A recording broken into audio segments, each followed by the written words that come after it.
أعوذ بالله من الشيطان الرجيم.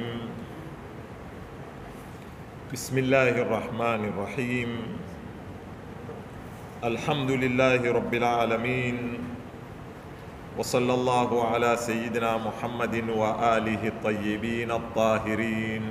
اللهم صل على محمد وآل محمد. اللهم أدخل على أهل القبور السرور، اللهم أغني كل فقير، اللهم أشبع كل جائع، اللهم اكسو كل عريان، اللهم اقضي دين كل مدين، اللهم فرج عن كل مكروب، اللهم رد كل غريب، اللهم فك كل أسير، اللهم أصلح كل فاسد من أمور المسلمين، اللهم اشفي كل مريض، اللهم سد فقرنا بغناك، اللهم غير سوء حالنا بحسن حالك، اللهم اقضي عنا الدين وأغننا من الفقر إنك على كل شيء قدير. اللهم اشرح بالقرآن صدري، واستعمل بالقرآن بدني، ونور بالقرآن بصري، وأطلق بالقرآن لساني، وأعني عليه ما أبقيتني، فإنه لا حول ولا قوة إلا بك. Ndugu zangu wapendwa, assalamu alaikum wa rahmatullahi wa barakatuh. Yaqulu Allahu subhanahu wa ta'ala, inna hadha al-Qur'ana yahdi lillati hiya aqwam wa yubashshiru al-mu'minina alladhina ya'maluna as-salihati anna lahum ajran kabira. Sadaqallahu al-aliyyul azim. Tuko katika sehemu ya kuelezea sifa maizi za mfumo wa malezi ya Qur'ani. Tulianda yana sifa ya kwanza, lakini hatukubahatikiwa kuimaliza, nayo ni ar-rabbaniya. Na tukanena ili neno ar-rabbaniya ni mtu au kitu kilichonasibishwa kwa Rabbu, yani Allah. Kwa hivyo katika sifa ya kwanza ya mfumo wa Qur'ani ni kwamba ni mfumo wanasibishwa kwa nani? Kwa Allah, na hakumetaguliwa neno Rabbu. Pia napenda muangalie, yani wanazuoni maina ya Mwenyezi Mungu ni mingi, hawakunena Ar-Rahmaniya wala Al-Qadiriya wala Al-Karimiya wala Al-Jabbariya. Wametagua sifa gani? Ar-Rabb, yatokamana na tarbia, sababu sisi tufasiri Rabbul Alamina, Mola mlezi, yani ina maana ya ulezi.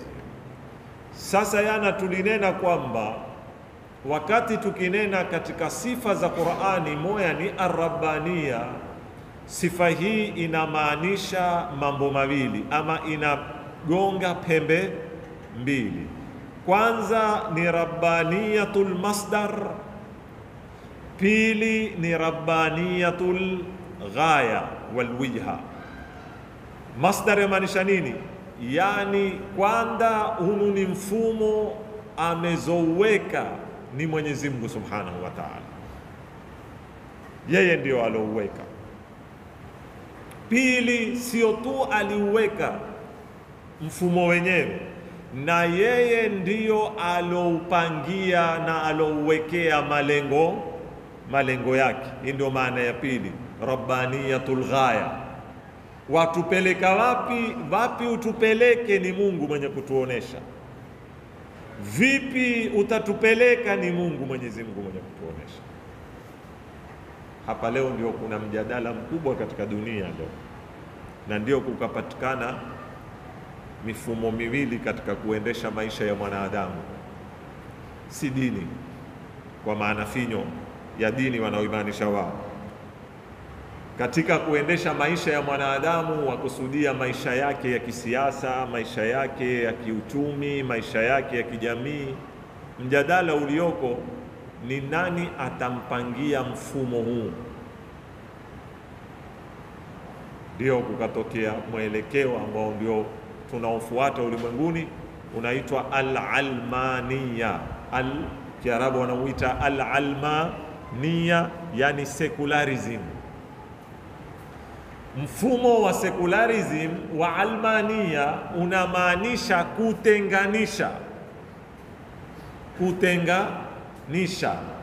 kati ya mambo mawili, kati ya dini na Mungu na kati ya maisha ya mwanadamu.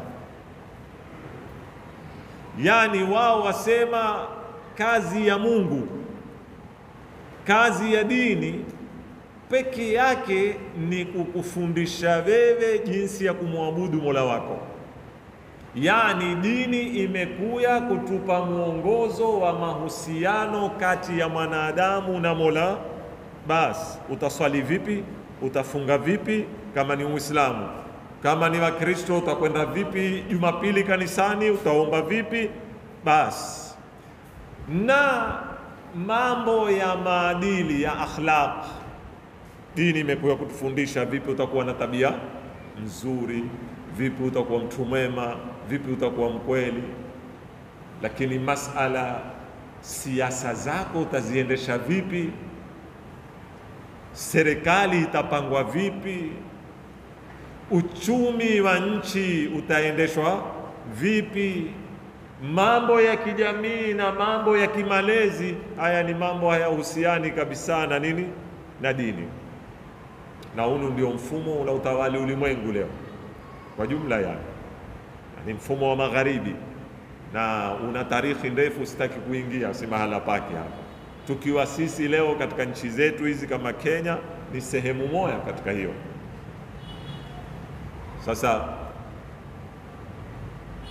angalia ni mfano, tuje katika mfumo wetu wa education.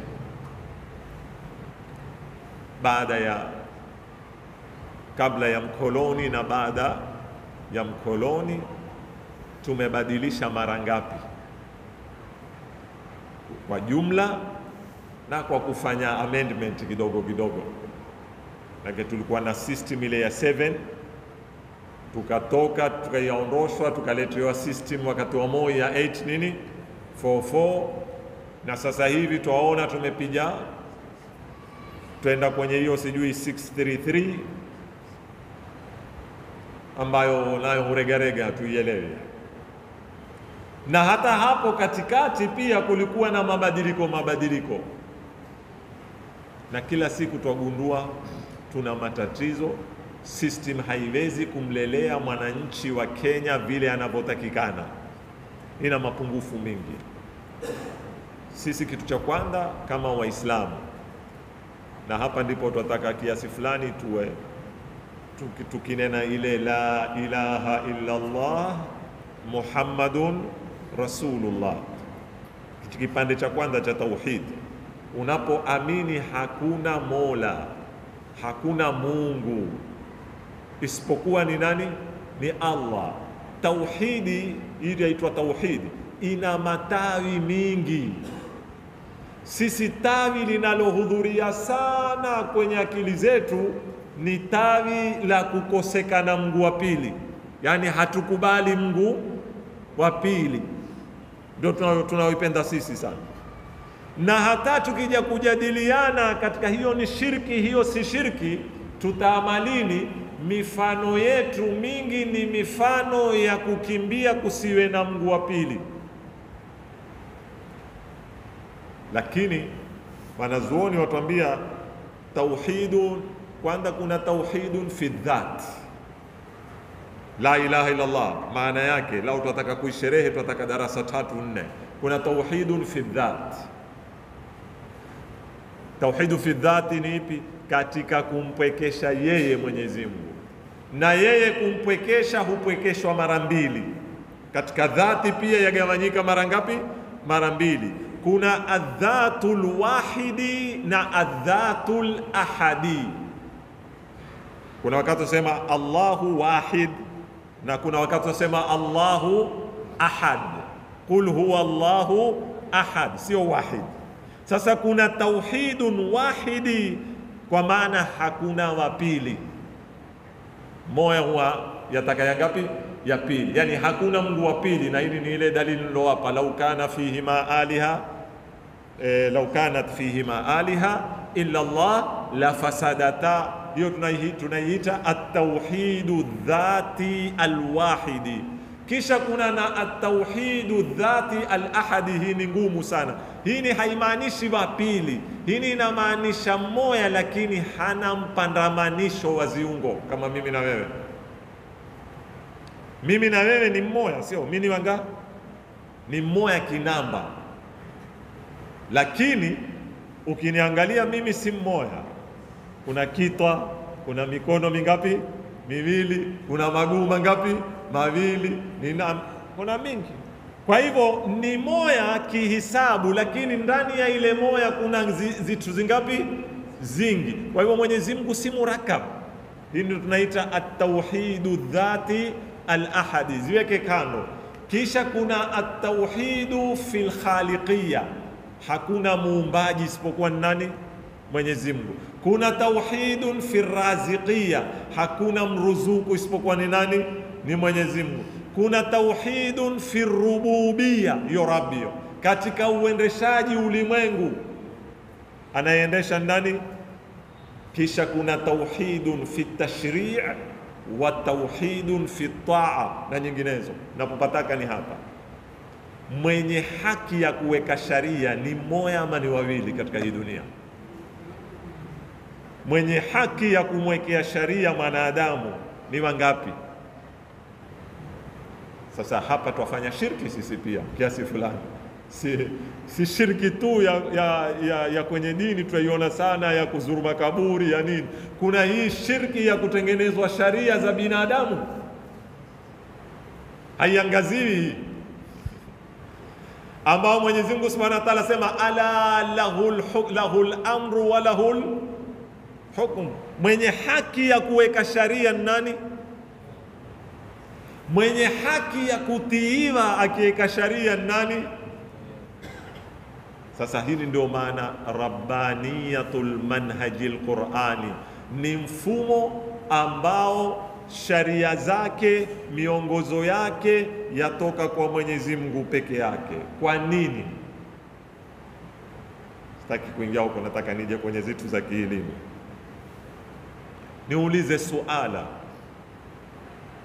unapomwekea mtu sharia na kanuni au kitu chochote, kwatakikana sharti gani kwa mwenye kuweka kanuni? Mfano, leo tunapokupa haki wewe katika nchi yetu ya Kenya, utuwekee kanuni za kuongoza maisha yetu ya kiuchumi, ya kisiasa, ya nini, wewe mpaka uqualify kuweza kuketi kwenye kiti cha kutunga sharia, patakikana uwe na sharti gani? Sharti za kimsingi mbili. Ya kwanza, al-ilmu bil mawdhu', kukijua nde na ndani unachokiekea sharia kikoje.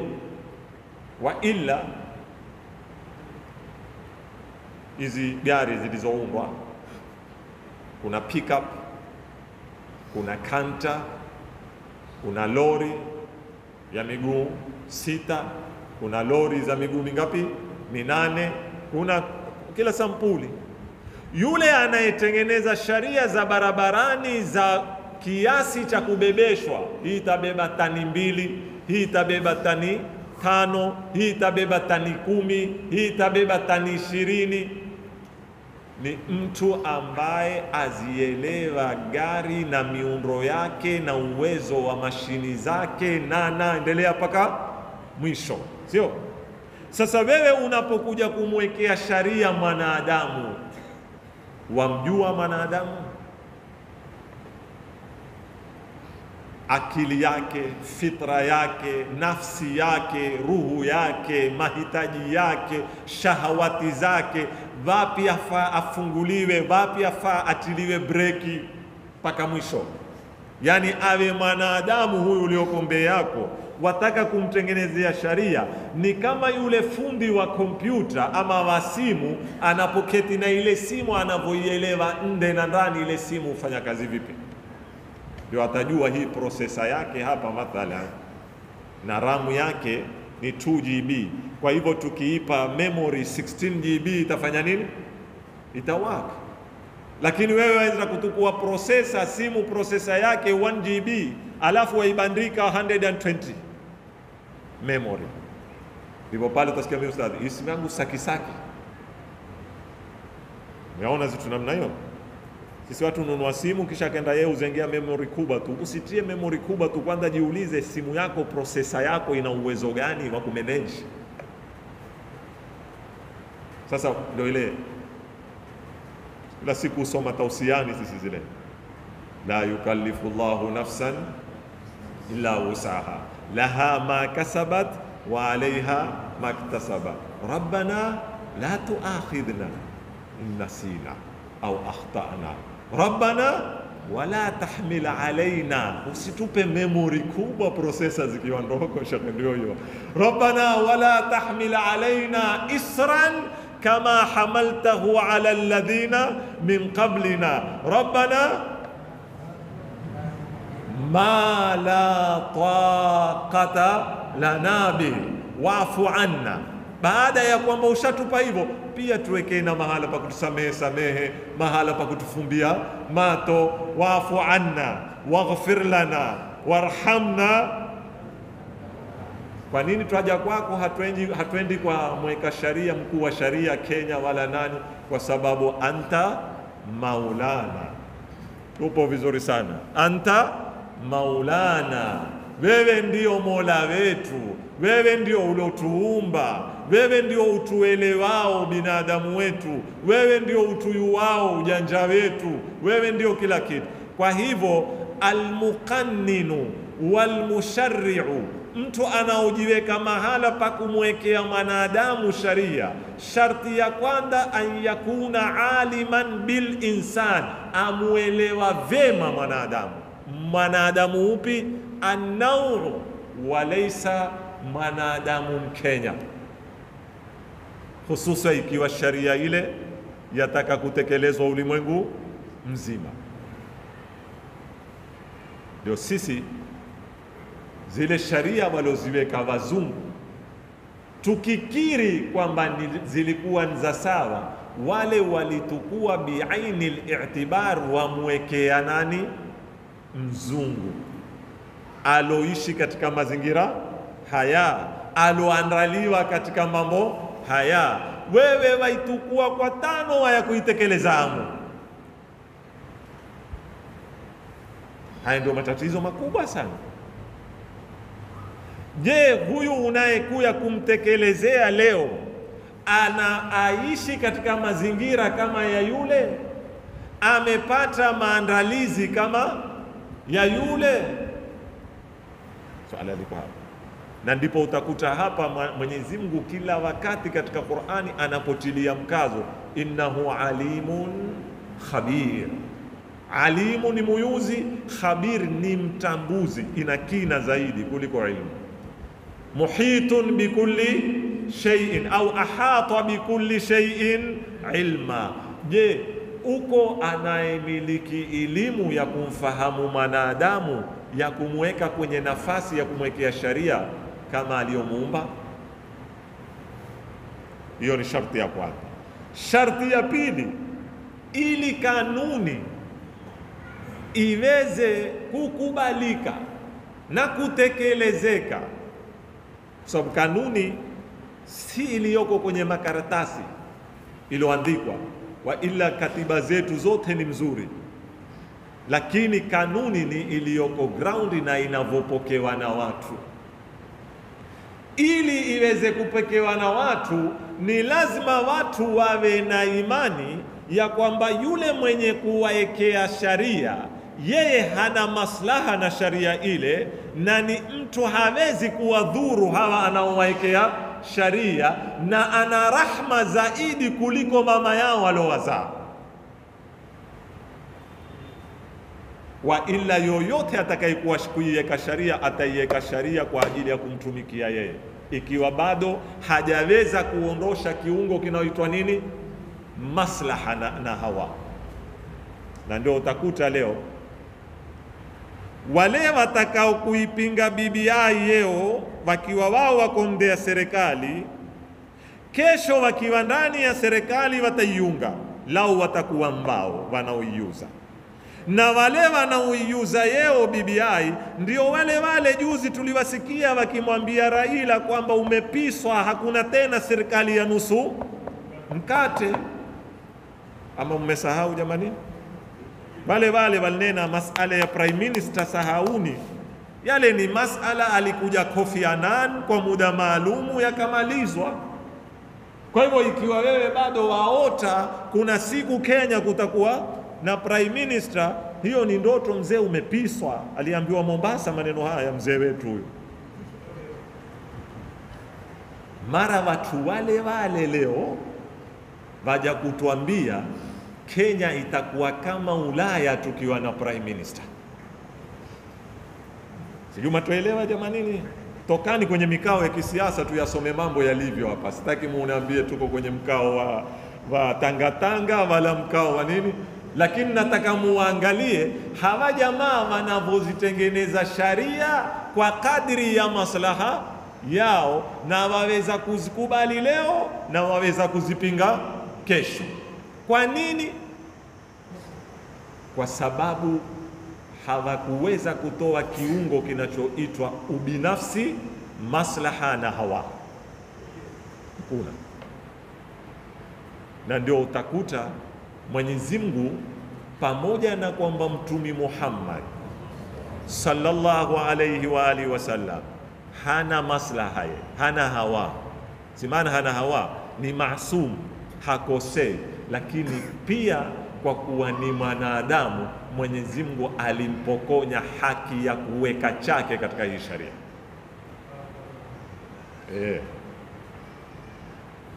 Aya za Qur'ani kadha lena ile walau taqawwala alaina ba'd al-aqawil, lao angetia maneno yake katika hii Qur'ani mtume na katika Uislamu akawa yake, si ya kupewa na nani, na Mwenyezi Mungu, basi la akhadhna minhu bil yamin, tungempatiliza pale wala thumma laqata'na minhu watin, tungemkatilia mbali mshipa wake wa maisha, tungemuua hapo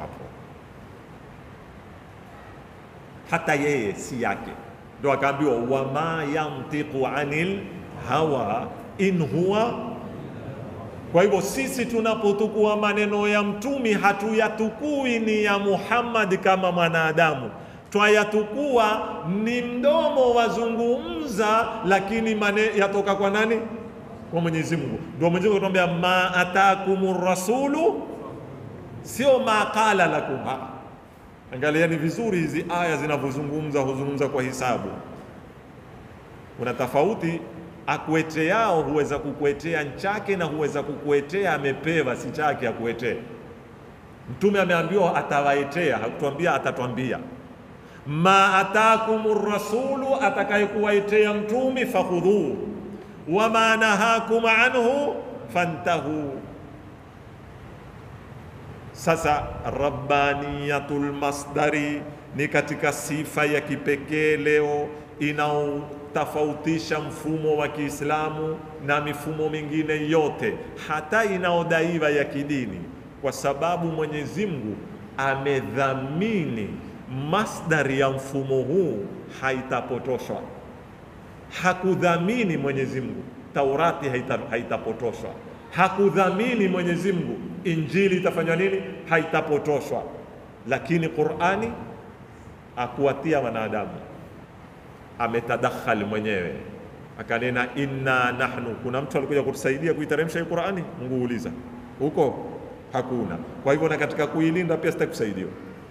si kazi yenu, wala msiitie dhiki. Wala hii mijadala sio leo na Qur'ani yao, sijui kuna aya ilianguka ni hii mijadala ya kupotezeana wakati na kumaliziana hisabu sisi. Lakini Mwenyezi Mungu asema sikumuatia, wala hakuna aloilinda Qur'ani, mwenyewe atailinda. Anena inna nahnu nazzalna dhikra wa inna lahu lahafidhun, sisi kama tulivyoiteremsha Qur'ani sisi ndio tutaifanya nini. Sasa wataka dhamana zaidi ya ipi hapo? Hutaki Sahihul Bukhari, hutaki Sahih Muslim, hutaki kafu. Hapo Mwenyezi Mungu direct akwambia mwenyewe wa inna lahu lahafidh. Katika aya nyingine amenena yeye la ya'tihi al-batilu min bayni yadayhi wala min khalfihi tanzilun min. Katika aya nyingine Mwenyezi Mungu atuambia alif lam mim dhalikal kitabu la raiba fi, hakina jinsi ya shaka, sio hakina shaka. Hii la katika lugha ya Kiarabu iko aina mbili, kuna la ya kukanusha tu, kuna na la ya kukanusha jinsi kabisa hakuna. Ile ya kukanusha jinsi hufanya kazi ya inna ikanasibisha ismu yake, ndio kanena la raiba. Kuna tofauti kunena la rajulun fi dari na kunena la rajula fi dari. Ya pili inakuwa ni nafiyatun liljins. Kwa hivyo ukifasiri utanena la raiba, hakunena la raibu Mwenyezi Mungu. La raiba fihi, hakuna jinsi ya kitu kiankuliwa ushaka katika kitabu hiki. Hakuna. Iko katiba ambayo watu waweza kuwa na dhamana nayo zaidi ya hii jamani? Kwanza yatoka kwa nani? Kwa Mungu. Mungu gani? Alimun bikulli shay.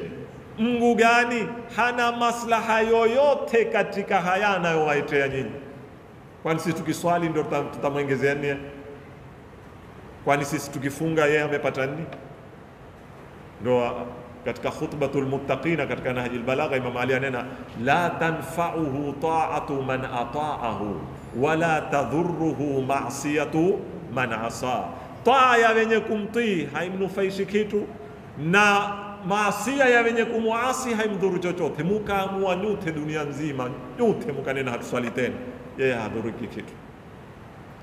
Ni kwa ajili ya maslaha yenu nyinyi, si kwa ajili ya maslaha yake. Na wakati mwananchi anapooneshwa kwamba kanuni hii ni kwa ajili ya maslaha yenu, si maslaha ya watawala, bila shaka watakuwa nini? Watiifu. Hiyo ndio sharia ya Mwenyezi Mungu Subhanahu wa Ta'ala. Na ndio katika Qur'ani Mwenyezi Mungu akatuambia ya ayyuhan nasu qad ja'akum burhanun min rabbikum wa anzalna ilaykum nuran mubina. Enyi watu, imewailia nyinyi dalili za waziwazi kutoka kwa Mola wenu mlezi, na tumewateremshia nyinyi mwangaza ulio wazi. Suratun Nisa hiyo.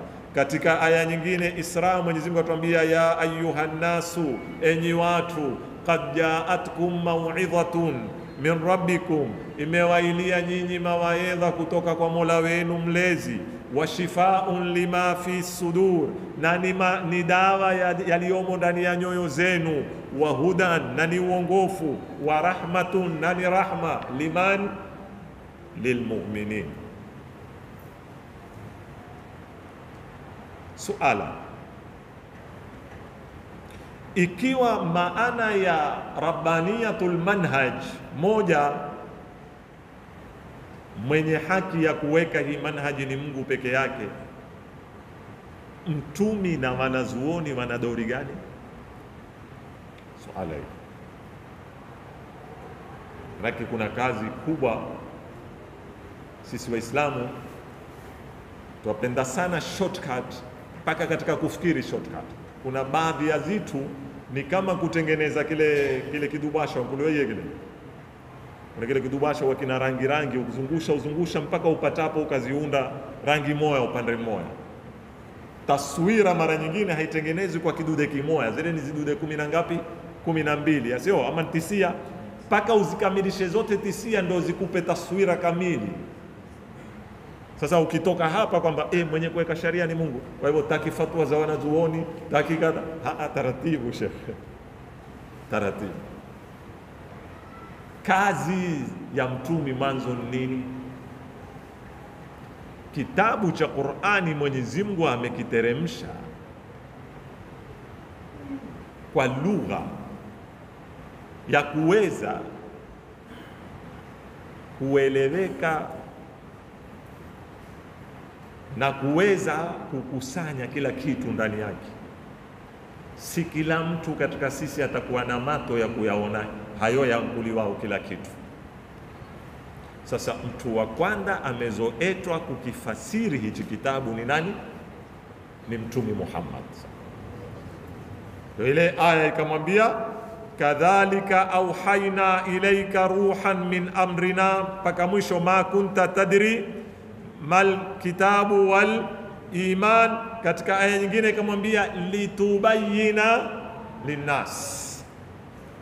Na tabiinu, napenda mutulie, najaribu kwenda haraka, lakini kisha roho yangu naambia usende, kwa sababu kuna vitu muhimu. Kubaini, kuna sampuli mbili ya kubaini.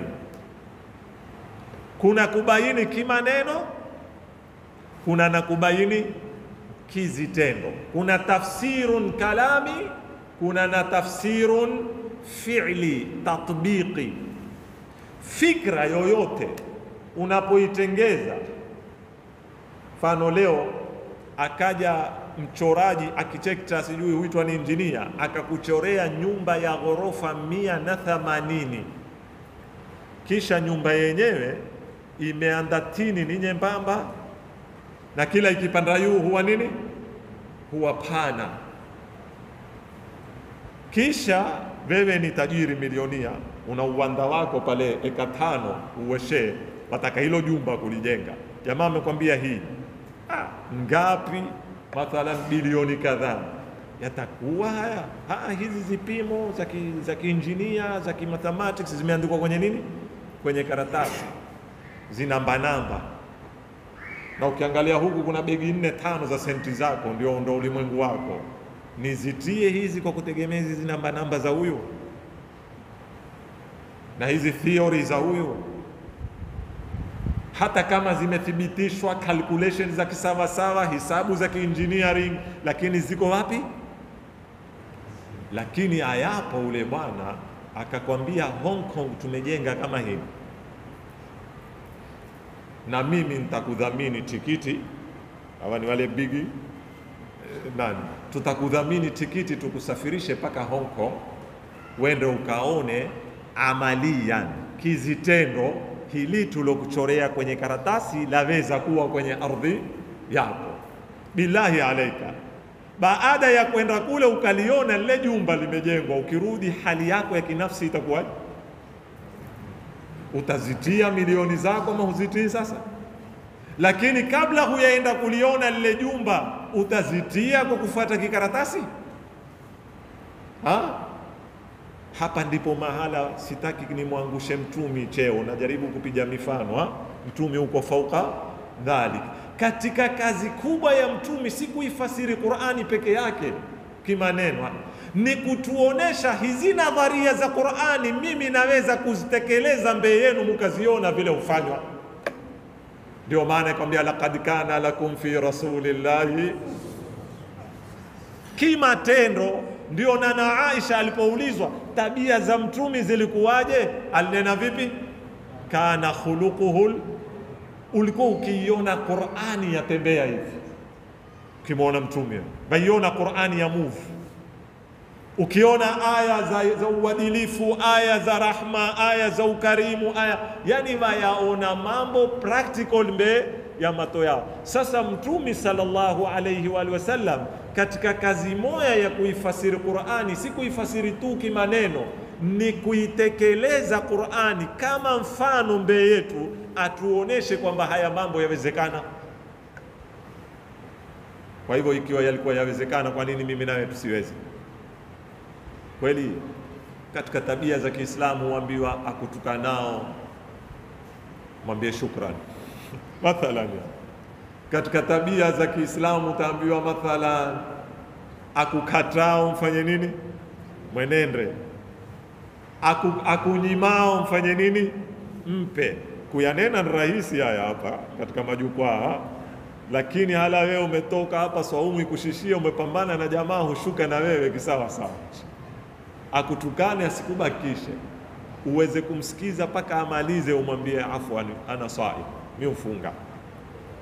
Si jambo rahisi, bali kuna mtu akwambia hayawezekani hayo ustadhi, mambo watu unikata mimi, hawataki kunitembelea mimi, bado niende kuwatembelea, mambo hayo haya.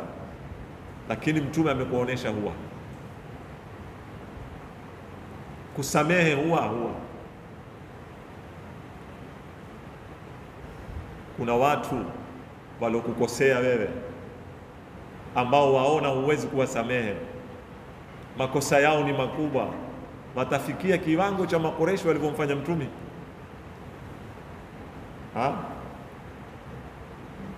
Wakimweka mpaka choo cha hayawani kwenye kitwa chake, kezia uswali, wakiwa wakimtawanyia. Wamemweka kwenye ndaa miaka mitatu na jamaa zake wakila manyasi. Watu wako jamanini, si kafyu ya serikali, umepigiwa kafyu ya watu wako katika kijiji chako, familia yako, wamekutenga nyinyi watu 20-30, hamuzanyiwi, hamununuliwi, hamuozwi, hamfanyi chochote. Si watu wa Fursi wala dola ya Rum wala zikwazo za Amerika, sijui amemwekea nani. Ni ibnu ami yako, kazani yako, mjombako amekuwekea zikwazo hizi. Watu wataka wazielewe sana zitu kama hizi, bali hawakuwa ni matumbali. Ni kina Abu Lahabi, ni kina Abu Jahali. Huyo Abu Lahabi ni ndugu ya Abdallah babake Mtume ni Abdallah ibn Abdul Muttalib, na Abu Lahabi ni ibn Abdul Muttalib, ni ami yake. Kuna zaidi ya hapo? Miaka mitatu hakuna chakula pale, ndipo mahala Nana Khadija alimaliza kila chake, zikaisha, kukawa hufufukuliwa nyasi zikifanywa nini, mpaka wakatoka makafiri ilo wachoma. Ndio leo Waswahili kuambia damu si mai. Kuna wale waloketi usiku wakanena haiwezekani jamanini, wale ndugu zetu ndio wakamka asubuhi, wakaenda wakaikata ile karatasi, wameshikana mapanga, wanena leo mawili moyale, hii Maka itagawanyika kikabila ni kimatumbo, tutatiana kwa mapanga, lakini hivi inapoendelea Mbeya mato yetu, watu wetu ufa moya moya, haiwezekani. Wakamtoa Mui, wakatoa zawadi ampatao ngamia 100 kumua, waila Mtume alikuwa uwawe. Njama ya kwanza walikwenda kumpekea barobaro 10 kutoka matumbo mbalimbali, kustukuliwe kiswasi, wende wampige dharbata rajulin wahidi kwenye kitanda chake. Wakenda wakamkosa, kawa amewekwa Ali ibn Abi Talib. Wakamfuata katika safari yake mpaka alipoingia pangoni, kina Suraka kina nani, kumenadiwa aitao kitwa cha Muhammad, ngamia wangapi? 100. Siku amewashinda Fathi Maka, wametiwa kwenye nyororo, wamepigwa laini mbele yake, awauliza madha tadhunnuna anni bikum fa'il, nataka kuwauliza khayali zenu, taswira zenu, mafikiria mimi nitawafanya nini? Manake niande na yale uchafu mliokuwa mkiniweka, niande na Shi'bu Abi Talib miaka mitatu mliotuweka na ndana walokufa ndani, nije kwenye kadha, nije endelea mpaka mwisho, nije kwa ami yangu mlomuua Hamza, nende. Bale wakamwambia akhun karimun wa ibn akhin karim, wewe tunapokujua ni ndugu mkarimu na ni kijana cha ndugu, yani sisi ni family.